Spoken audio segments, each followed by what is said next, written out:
एक दिन राधिका और उसकी सास को घर पर अकेले रहना पड़ गया था। तब विजय जाते जाते कहता है, सुनो, ताला लगा के सोना। अच्छे से खिड़की दरवाजे चेक कर लेना और मम्मी का बीपी भी चेक कर लेना। हाँ जी, कोई दिक्कत नहीं है। अब आप आराम से जाइए शादी में, मैं मम्मी जी का पूरा ख्याल रखूंगी। और अपना ख्याल भी रखना। हाँ जी हाँ जी, अपना भी रखूंगी। अब जाइए ना आप। थोड़ी देर बाद गांव में जीप पर लगे एक स्पीकर से अनाउंसमेंट होती है। जीप वाला आदमी कहता है, सुनिए सुनिए, गांव में चोरी होने की वारदातें काफी बढ़ गई है, इसलिए सावधानी बरतें। अपनी खिड़की दरवाजे सही से बंद कर लें। अरे राधिका, सुना तुमने? मुझे तो बड़ी घबराहट हो रही है। नहीं मम्मी जी, आप घबराइए मत, मैं हूं ना। मैंने सारे खिड़की दरवाजे बंद कर दिए हैं और कुछ भी होता है तो पुलिस का नंबर तो है ही मेरे पास। अच्छा, मेरी तो सांसें तेज चल रही है बेटा। एक तो ये विजय भी घर पर नहीं है। मम्मी जी वो भी जल्दी ही आ जाएंगे, मेरी अभी फोन पर बात हुई थी। आप बस रिलैक्स रहिए। उधर दूसरी तरफ दो चोर रात में गांव में चोरी करने का प्लान बनाते हैं। दोनों सास बहू अकेली है उस घर में। अच्छे से पता लगाया नो? हाँ, कोई और नहीं है घर पर।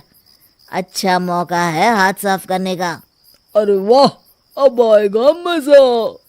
देर रात को जब सब कुछ सुनसान होता है, दोनों चोर गांव की तरफ निकल जाते हैं। अरे कौन सा घर है? वो कोने वाला, तुम बस मेरा पीछा करो। ठीक है ठीक है। दोनों दबे पांव बचते बचाते राधिका के घर के बाहर तक पहुंच जाते हैं। ये सास बहू बड़ी चालाक है, कितना कस के सब बंद किया हुआ है, एक भी खिड़की नहीं खुल रही। चोर खिड़की खोल ही रहा होता है कि तभी बिजली जोर से कड़कती है और चोर डर जाता है। राधिका की सास भी चौंक कर उठ जाती है। राधिका! राधिका भी उठ जाती है। क्या हुआ माँ जी? घबराइए मत, मैं आपके पास ही हूँ। तुमने कुछ आवाजें सुनी? माँ जी बस बिजली कड़की है, आप बेवजह परेशान हो रही हैं। मैं आपके लिए पानी लेकर आती हूँ। ठीक है बेटा। राधिका जैसे ही पानी लेने के लिए उठती है, उसे खिड़की से चोर की परछाई दिखती है। ये देखते राधिका थोड़ा घबरा जाती है। वो अपनी सास को इशारा करती है। उसकी सास भी चोर को देखकर डर जाती है। शांत हो जाइए मम्मी जी। श्श। अरे मगर कैसे बेटा? हे भगवान, विजय को फोन लगा बेटा। माँ जी इस वक्त अचानक वो पहुंच भी नहीं पाएंगे, मैं कुछ करती हूँ, आप बस शांत रहिए। उधर चोर अपने काम में लगा हुआ है। वो सब सामान देख रहा होता है। तभी उसको आवाज आती है, सुनिए जी, देखिए तो खिड़की के पास कोई है, मुझे लगता है चोर है। अरे इसका पति तो घर पर है। नहीं नहीं, वो बाहर गया हुआ है, मैंने उसे खुद बस से जाते हुए देखा था। तो ये बातें किससे कर रही है? राधिका जानबूझकर जोर जोर से बातें करने लगती है। सुनिए जी, जल्दी आइए ना बाहर, मुझे पक्का शक है कि घर में कोई घुस आया है। अरे लगता है इसका पति आ गया है, ये दोनों अकेली नहीं है। भोलू की जानकारी तो गलत थी, भागो। चोर घबराकर जल्दी जल्दी बाहर की ओर भागने लगते हैं। तभी एक चोर का पांव फिसल जाता है, मगर वो फिर से जल्दी से खड़ा होकर भागने लगता है। वो गली के कोने तक पहुंचने ही वाला होता है कि पुलिस उसको पीछे से आके पकड़ लेती है। अरे रुको तो, किधर भाग रहे हो दोनों? कब से तुम दोनों की तलाश थी हमको? साहब छोड़ दो हमको साहब। हमने कुछ नहीं किया। अच्छा, तो इतनी रात को क्या यहाँ जॉगिंग करने आए थे? हवलदार, दोनों को हथकड़ी लगाकर गाड़ी में बिठाओ। तभी पीछे से राधिका भी आ जाती है। मैम, आपने बड़ी बहादुरी दिखाई। अगर सभी आपके जैसे नीडर नागरिक हो तो कितना अच्छा हो। सर, आपको मेरी सासू माँ ने फोन किया था, उनका ही आइडिया था ये। हाँ, और चोर को डराने का आइडिया तो राधिका का था। बहुत ही समझदार और लीडर है मेरी बहू। चलिए, आप दोनों का ही बहुत बहुत शुक्रिया। आपने इन चोरों को पकड़वाकर देश की मदद की है। और हाँ, पुलिस स्टेशन आकर अपना इनाम जरूर से ले लीजिएगा। और अगले दिन विजय शहर से आ जाता है। वो अखबार में तस्वीर देखता है जिसमें राधिका और माँ इनाम ले रहे होते हैं। माँ, आपको कोई चोट तो नहीं आई है ना? अरे ना बेटा ना, जब तक राधिका साथ है तकलीफ कैसी। राधिका, तुम ठीक तो हो ना? I am so proud of you Radhika, तुम बहुत ही समझदार हो। सास बहू सहेलियां। शिवानी एक बहुत अच्छी लड़की थी। उसकी शादी अभी से होती है, जिसके परिवार में सिर्फ एक माँ ही होती है। शिवानी, माँ ने बहुत हिम्मत और मेहनत से मुझे पाला है। पूरी जिंदगी मेहनत की और मुझे इस लायक बनाया। शादी के बाद मेरी तुमसे सिर्फ यही रिक्वेस्ट है कि तुम उन्हें अपनी माँ की तरह ही मानना। तुम टेंशन ना लो, तुम्हें शिकायत का कोई मौका नहीं मिलेगा जनाब। ऑफिस में अभी का दोस्त कहता है, अरे यार, जोर की नींद आ रही है, मन कर रहा है सो जाओ। अरे क्यों, क्या हुआ? रात में क्या कर रहा था हाँ? जो अब नींद आ रही है। अरे यार, समझ ले, घर जाने का मन ही नहीं करता। ज्यादा ही माँ पकड़ लेती है बीवी की बुराई, और फिर कमरे में बीवी करती है माँ की बुराई। समझ में नहीं आ रहा क्या करूं। यार, ना सुनो तो मुसीबत, सुनो तो मुसीबत। हाँ यार, मेरी भी नई शादी हुई है। मैंने तो शिवानी को साफ साफ कह दिया है, भाई कुछ नहीं करोगी तो चलेगा, पर माँ की इज्जत हमेशा करना। अरे यार, माँ को भी समझा देना, क्योंकि गलती हमेशा बीवी की नहीं होती है। खैर, दिन बीतते हैं। अभी एक दिन शाम को जल्दी घर पहुंचता है कि घर में ताला लगा होता है। अभी माँ को फोन करता है। अरे बेटा, ये शिवानी जबरदस्ती पार्क में ले आई है। बोल रही थी कि माँ वॉक किया करो, नहीं तो घुटने जाम हो जाएंगे। अरे वो तो अच्छी बात है ना माँ, लेकिन मैं घर आ गया हूँ। अरे सामने पड़ोसी के घर चाबी दे दी है, जरा अंदर जाकर चाय चढ़ा देना। मैं और बहू आ रहे हैं, वो भी वॉक करके थक गई होगी ना।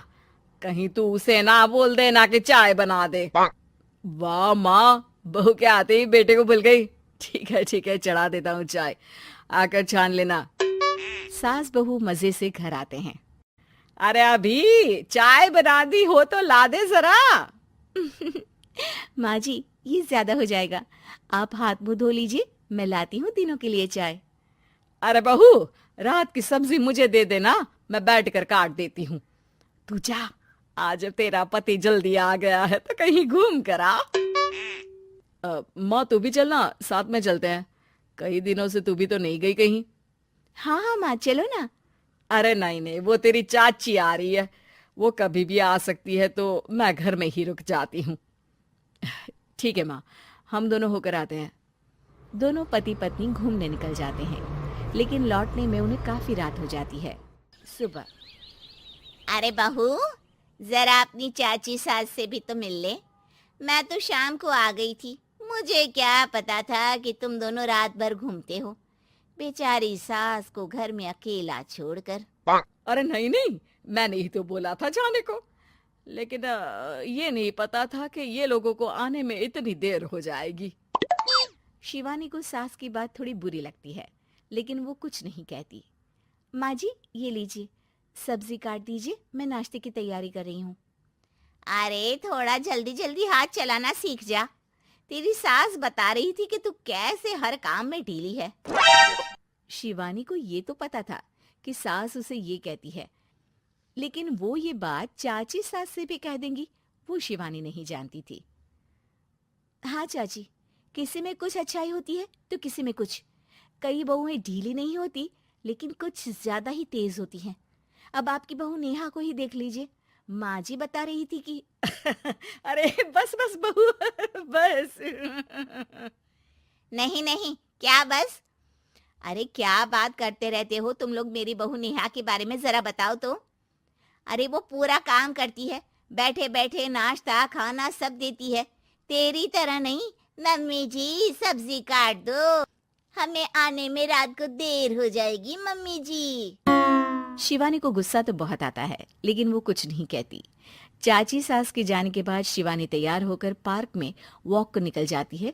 वो सास को कुछ नहीं पूछती, ना ही आने के बाद साथ में बैठकर चाय पीती है और ना ही अब सब्जी काटने देती। कितना बुरा लग रहा है, शिवानी नाराज हो गई है। पहले तो शिवानी कितने अच्छे से बात करती, हंसती रहती और हमेशा मेरे साथ बैठी रहती थी। वहीं शिवानी अभी से कहती है, यार तुम्हारी माँ के लिए ना जितना भी कर दो कम है। चाची सास को कह रही थी शिवानी कामकाज पे ढीली है, लो अब कर रही हूँ सारा काम, बस हाँ बात नहीं करूंगी, देखते हैं क्या करती हैं अब। वहीं सास बेटे से कहती है, अरे पता नहीं तेरी बीवी को क्या हो गया है, न बोलती है न कोई बात करती है, ना ही अब मुझे वॉक पर ले जाती है। बेटा, माँ वो तो तेरा पूरा ख्याल रख रही थी, लेकिन लगता है चाची ने उसे कुछ कहा है तेरे बारे में। उसे लगता है कि तू उसकी बुराई करती है। तभी वहां शिवानी आ जाती है। लगता नहीं, करती है ये मेरी बुराई। अरे सब लोग परफेक्ट नहीं होते। मम्मी जी ये बताइए, आपने जब उनकी बहू नेहा की जरा सी बात की तो कैसे भड़क गई चाची कि मेरी नेहा के बारे में कोई कुछ नहीं कहेगा? बोलिए। माँ आप तो जानती हो ना कि वो कितनी तेज है। दादी ने भी उन्हें घर से निकाल दिया था। और आपको क्या लगता है कि नेहा भाभी से उनकी पटती है? अरे तभी तो घूम घूम कर रिश्तेदारों के घर पर रहती है। हाँ बेटा, ये तो तू ठीक कह रहा है। वैसे मैंने शिवानी के लिए ये कहा था कि काम धीरे करती है लेकिन अच्छा करती है। ये बात तो चाची ने बताई ही नहीं, उल्टा बात का बतंगड़ कर गई। माँ दुनिया यही चाहती है, खासकर रिश्तेदार। किसी की सास को भड़का देते हैं तो किसी की बहू को। अरे बर्दाश्त ही नहीं होता कि सास बहू माँ बेटी की तरह रहे। अरे बेटा मैं क्या जानूं कि किसके मन में क्या है। माँ बस तू और शिवानी ये बात जान लो कि कोई भी सुख दुख होगा तो तुम दोनों ही साथ होगी, दूसरा कोई नहीं। हाँ माँ, अगर हम मिलकर रहेंगे तो अभी भी तो खुश रहेगा, और वो खुश रहेंगे तो हम दोनों भी खुश। क्यों माँ?